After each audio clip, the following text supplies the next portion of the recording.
Well, we'll pick up where we ended last week. I don't like spending too much time on a review, but just quickly, in Exodus chapter 4, verses 12 and 13, we read there, God speaking to Moses. God says, "Now then go, and I myself will be with your mouth, and instruct you in what you are to say." But he said, Moses says, "Please, Lord, now send the message by whomever you will." God says to Moses that I myself will be with your mouth and go before this nation. And as we said last week, some would marvel at Moses' wish for God to get someone else to lead his people, after the Lord had spoke with Moses, reassuring him of his presence with him. And I used this picture last week to bring some thoughts to our minds. Like I said, some would marvel that Moses, after speaking with God, would ask him to have someone else do it.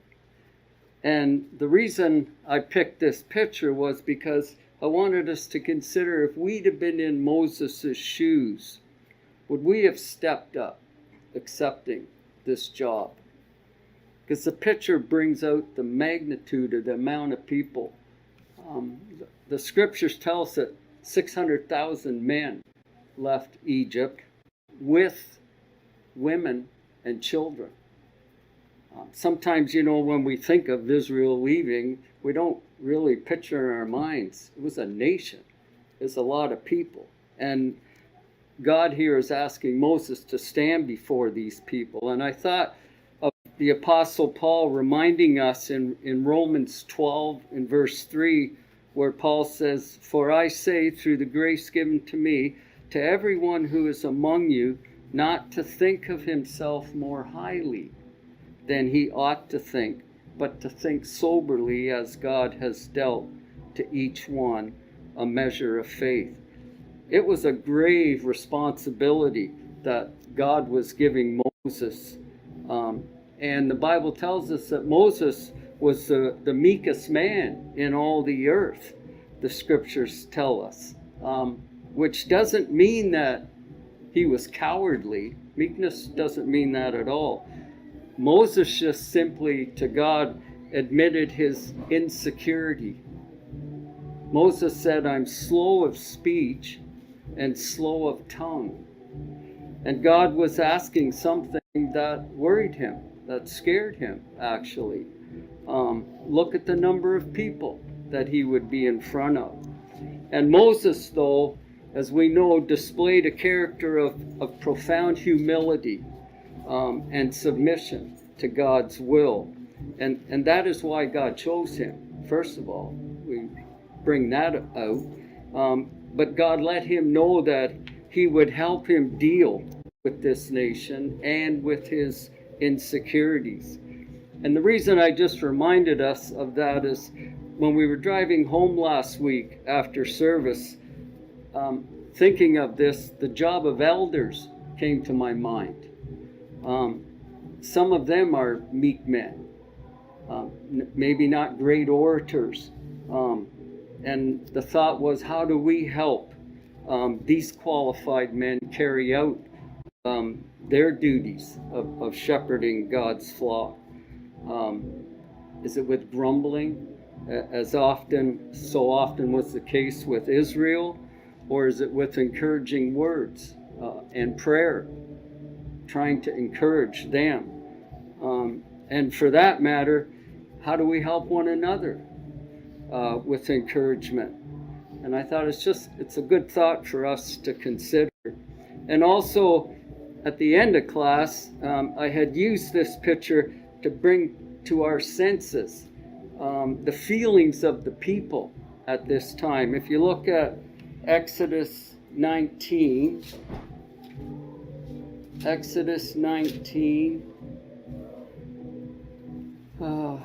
and verses 16. Exodus 19. Oh. Exodus 19, verses 16 to 19. I'll read these and then maybe I'll share the reading with others. Verse 16, so it came about on the third day when it was morning that there were thunder and lightning flashes and a thick cloud over the mountain and a very loud trumpet sound, so that all the people who were in the camp trembled. And Moses brought the people out of the camp to meet God, and they stood at the foot of the mountain. Now Mount Sinai was all in smoke, because the Lord descended upon it in fire. And its smoke ascended like the smoke of a furnace, and the entire mountain quaked violently. And when the sound of the trumpet grew louder and louder, Moses spoke, and God answered him in the thunder. Fear and terror here were rampant in the hearts of these people witnessing this. So powerful that scene was for them was that they pleaded with Moses. If you look over to Exodus 20 and verse 18 to 19. Gord, maybe I'll get you to read those. Exodus 20 verses 18 and 19. Now all the people witnessed the thunderings, the lightning flashes, the sound of the trumpet, and the mountain smoking. And when the people saw it, they trembled and stood afar off. Then they said to Moses, you speak with us, and we would hear. But let God not speak with us, lest we die. Okay. Jeff, after class last Sunday morning, had thought about this point that I had made, and he offered a valuable thought for our lesson, and it concerns the privilege that we have as God's children, and as we consider the scene here at Mount Sinai. And he took me to Hebrews 12. Hebrews 12, verses 18 to 25. And Jeff, maybe I'll get you to read that. Okay. For you have not come to the mountain that may be touched, and that burned with fire, the blackness and darkness and tempest, and the sound of a trumpet and the voice of words, so that those who heard it begged that the word should not be spoken to them any more. For they could not endure what was commanded, and if so much as a beast touches the mountain, it shall be stoned or shot with an arrow. And so terrifying was the sight that Moses said, I am exceedingly afraid and trembling. But you have come to Mount Zion, and to the city of the living God, the heavenly Jerusalem, to an innumerable company of angels, to the general assembly and church of the firstborn, who are registered in heaven, to God the judge of all, to the spirits of just men made perfect, to Jesus the mediator of the new covenant, and to the blood of sprinkling that speaks better things than that of Abel. Okay, thanks, Jeff. Israel visually came to Mount Sinai. They came to a material mountain and witnessed the awesomeness of what was going on at this scene. And if you remember, only Moses could approach that mountain, not the people. And thinking of Jeff's reading, we come to a spiritual mount in the Spirit. Awesome, yes. But what a beautiful description of what is brought to our minds compared to what Israel witnessed. Not only are we spared this scene at Sinai, but there are no boundaries, neither in our approach to God. Remember, there was boundaries made for them. And God told Moses, tell them, you pass the boundary, then you lose your life. And as I thought about that, the fact that we can approach God, James 4, James 4 and verse 8. James 4 and verse 8. Kala, I'll give that to you, please, if you have it. Draw nigh to God, and he will draw nigh to you. Cleanse your hands, ye sinners, and purify your hearts, ye double-minded. Okay, contrasting with Israel, what are we reading here? You know, God's telling us, you draw near to me, and I'll draw near to you. You know, those are things that we need to consider. In Hebrews 4 and verse 6. Hebrews 4 and verse 6.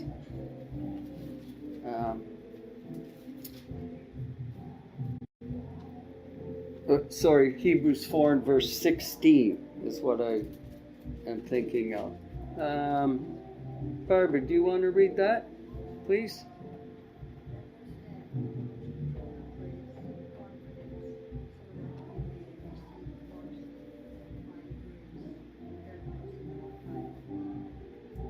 Okay, thank you. I always watch lips to make sure I know when you're finished reading. But, you know, just thinking of what Israel was enduring and what's been promised to us. And of course, we realize that we need to obey the Lord to receive those blessings. But I thought too, the blasts of the trumpet, these weren't the priests sounding the trumpets. This was a trumpet from heaven at the mountain. And that put Israel in fear. And what I thought about, the sound of the trumpet will be sounds of joy for us when Christ returns. There won't be a fear in our hearts. Of course, we'll be amazed and astonished. But if we're faithful and found faithful, that scene at Sinai won't be fearful to us. Gord? It's kind of interesting to know that the people that heard God actually hear his voice, saw the miracles, still rebelled. And yet today people are asking to prove there's a God, to show us God. God sent us a miracle. Well, if they didn't listen back then, you think they're going to listen now? Right, exactly. Of course, I think I made the point last week that, we have 66 books that we can read to know and understand our God. Yes, Israel saw miracles in Egypt, but we understand the grace more, and we do not have to witness this kind of scene. But it's also good to remember that if we're not found faithful, then compared to what Israel is witnessing here, we will. Dave? It's a reminder that what we have is better. Like the Hebrew writer says, we have a better covenant. And we often think if we could just see a sign, if we could just see God's power displayed, just some kind of miraculous thing. They saw it and they were afraid of it. They didn't want to see it. They were scared. And we have something better. We don't have to have all of that. Like you said, we can draw near directly to God through Christ, and we don't have to have any of that and go through any of that. What we have is actually better. Right, exactly. Which we should think about time and again, to encourage us, to keep us from falling short of God's laws.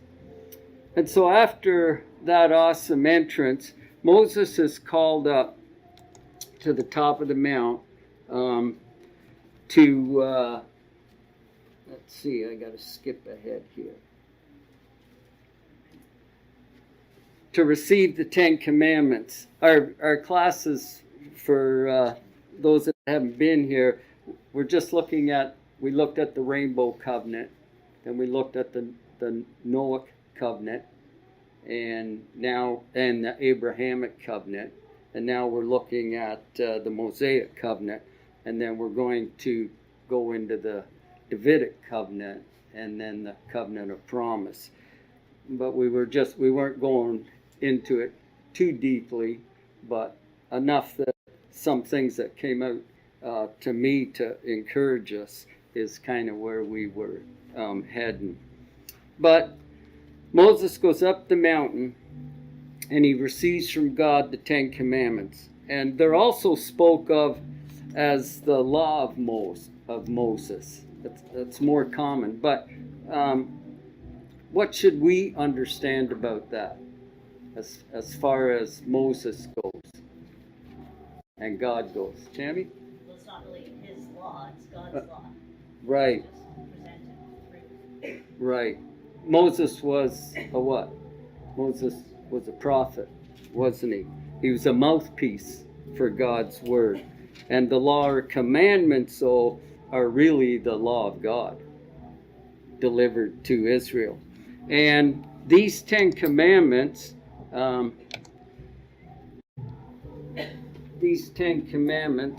are really the foundation of God's covenant with Israel.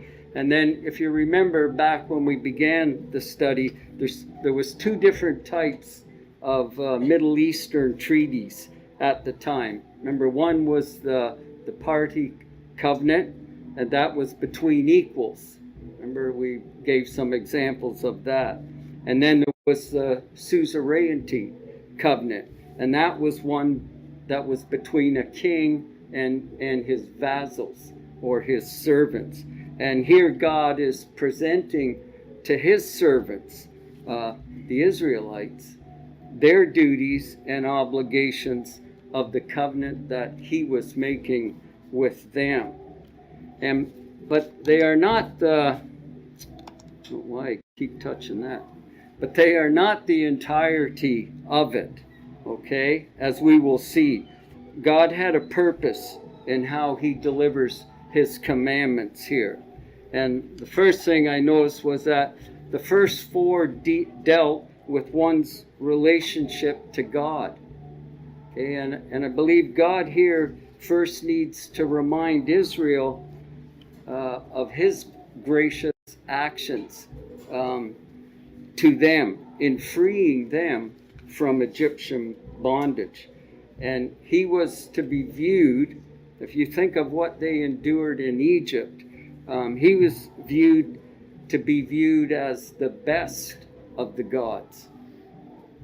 Okay, because what would they have witnessed in Egypt in all the years that they were in Egypt when it comes to gods? What would they have been accustomed to seeing? Would it not been the Egyptian gods daily? We think of Paul in Athens. And God wants them to understand and realize that he was the only living God. What they viewed in Egypt were stone gods, carved gods, and he alone was to be worshipped and obeyed and loved by Israel. And the last six, having said that, the last six deal with one's relationship to their fellow man. And why do you think God first maybe brought out, he brings out the first four that dealt with him, and then he immediately follows it with our relationship to our fellow man? What do you think he was trying to have Israel think? Any thoughts? Jeff? Well, Jesus did say the greatest commandment is actually two: to love God and to love neighbor as yourself. So Yeah. this is clearly God's intention always. Good point. Exactly. Yeah. And we also think of how God deals with us. Okay. And then we deal with others in the same manner. And it's interesting that these last six begin with honor your father and your mother. And as I thought about that, honor means to treat with significance. Okay, that's what honor means. that is how God intends that we begin life. And the remaining commandments, of course, are how Israel was to live in society. But those first few that deal with our relationship with our fellow man, it shows us that the value that God put on His creation. We're all created equal. Jeff? I was thinking, you mentioned the idolatry in Egypt. We know that when the people were brought out of Egypt, that apparently some of them brought some household gods with them.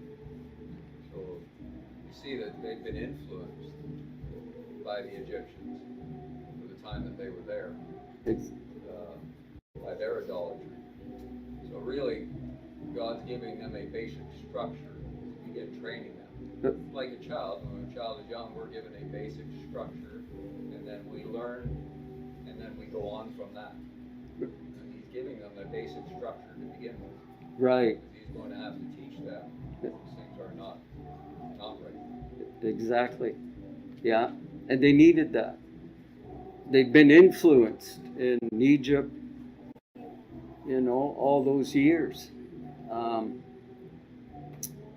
And human frailty, when troubles hit us, come upon us, they would have been tempted to think back to that, to those gods.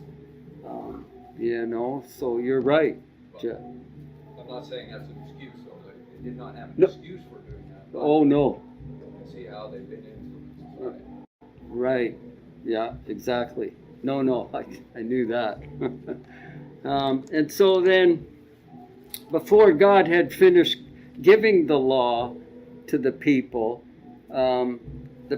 asked Moses to speak with God. They had heard God's voice, and now they're asking Moses, "You speak with God." And if you look at Exodus 20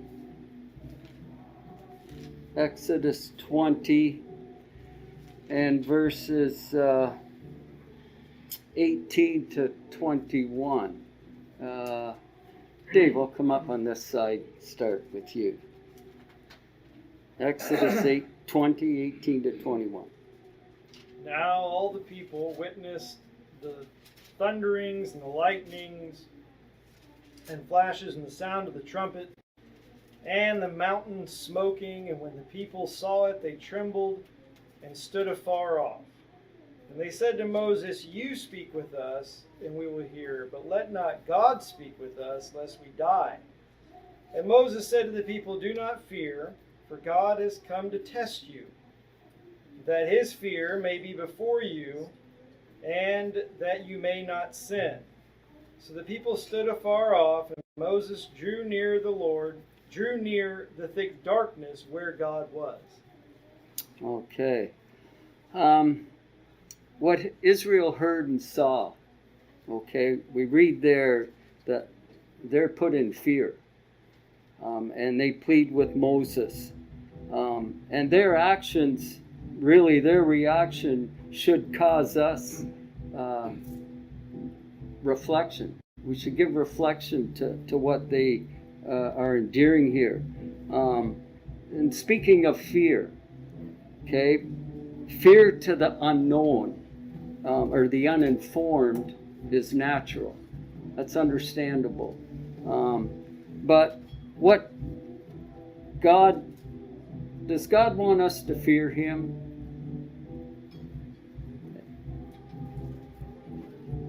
Right, Dave's nodding. Yes, He does. But what type of fear does God want us to have? Righteous. Hey, Gord? Godly or righteous fear. Okay. God's not irrational, is He? Or unjust? We don't fear that.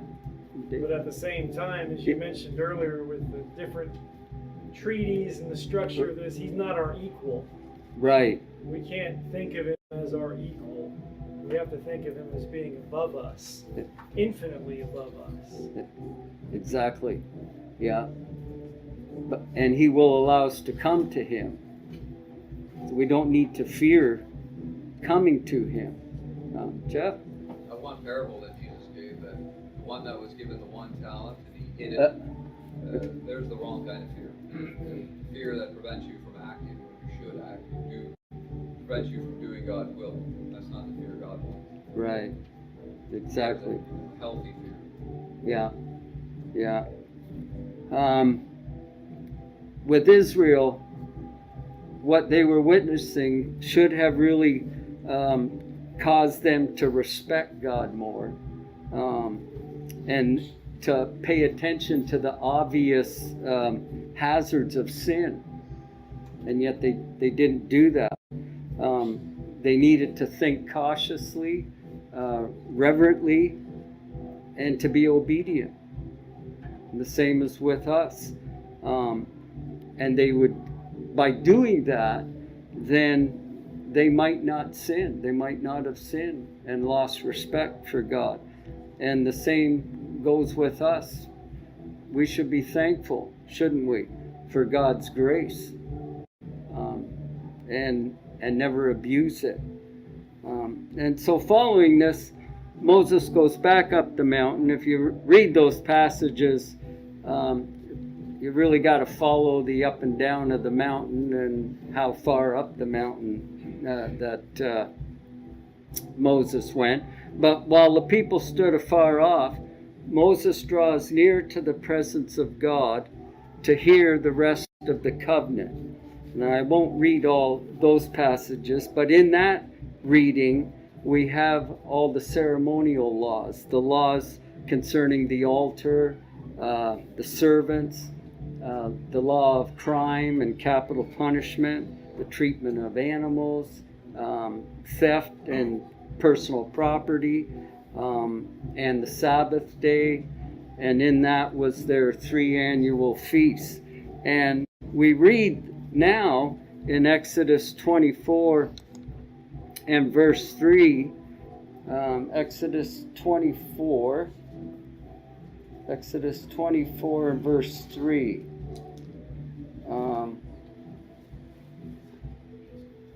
Cynthia, do you want to read that, please?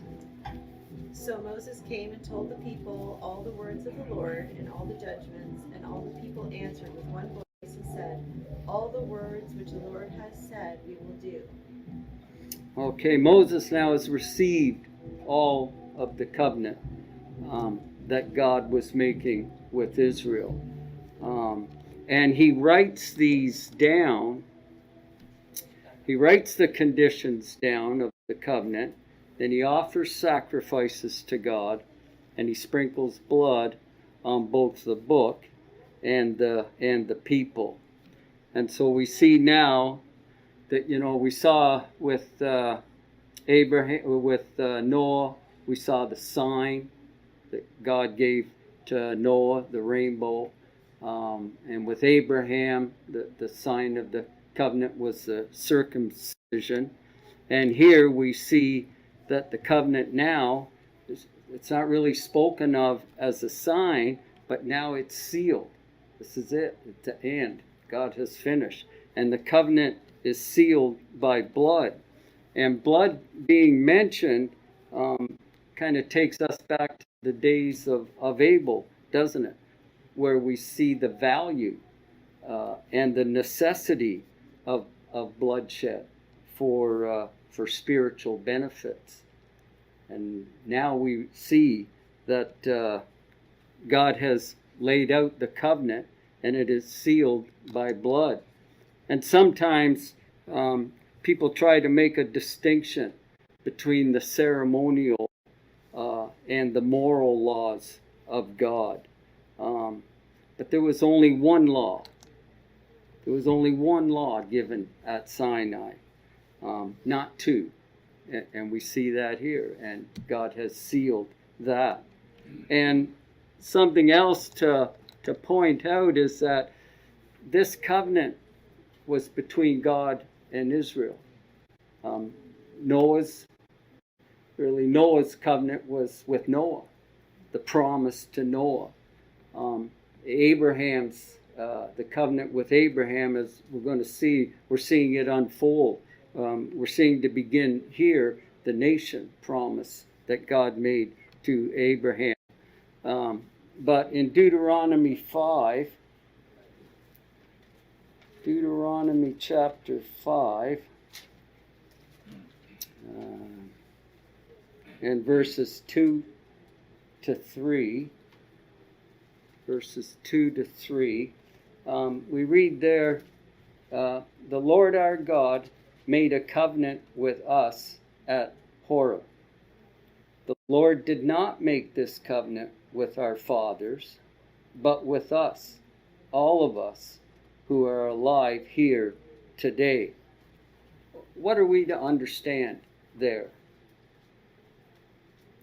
concerning this covenant? Dave? It was with the nation of Israel, not with the whole world. It's not, like you said, for us. And people often think, oh, the 10 Commandments, that's Right. for everybody, for all time. And he makes it clear that was for Israel at that time. That's the covenant God made with them. Right, exactly. We weren't at the mount, were we? He didn't make it with our fathers. He made it with Israel. And look at, we'll be getting into this book, go to Galatians when we look at the covenant of promise. Galatians 3 and verse 24. And this is what the law has done for us. Therefore, the law has become our guardian. I'm reading the New American Standard. And become our guardian to what? To lead us to Christ, so that we may be justified by faith.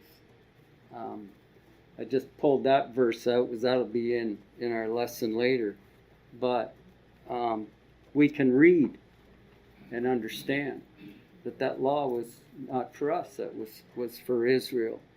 And also, while at the Jordan River, in the land of Moab, we read in Deuteronomy 29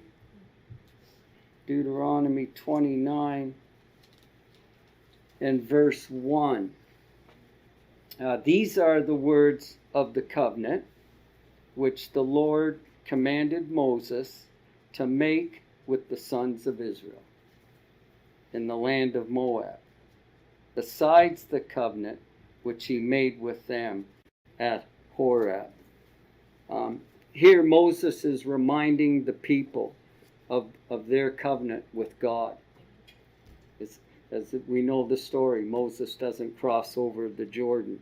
And when we think about it, they had already disobeyed its conditions already on many occasions. And Moses is bringing to their minds again God's covenant, encouraging them, to be more obedient, reminding them. And Moses' discourse here at the Jordan was probably a couple days, I think. Maybe it's quite a passage.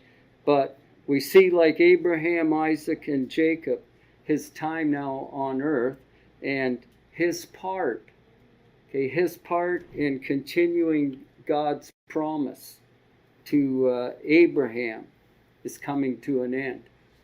His role in God's mission is coming to an end. And Joshua here is to take Israel into Canaan now. And we read, if you look at Deuteronomy 31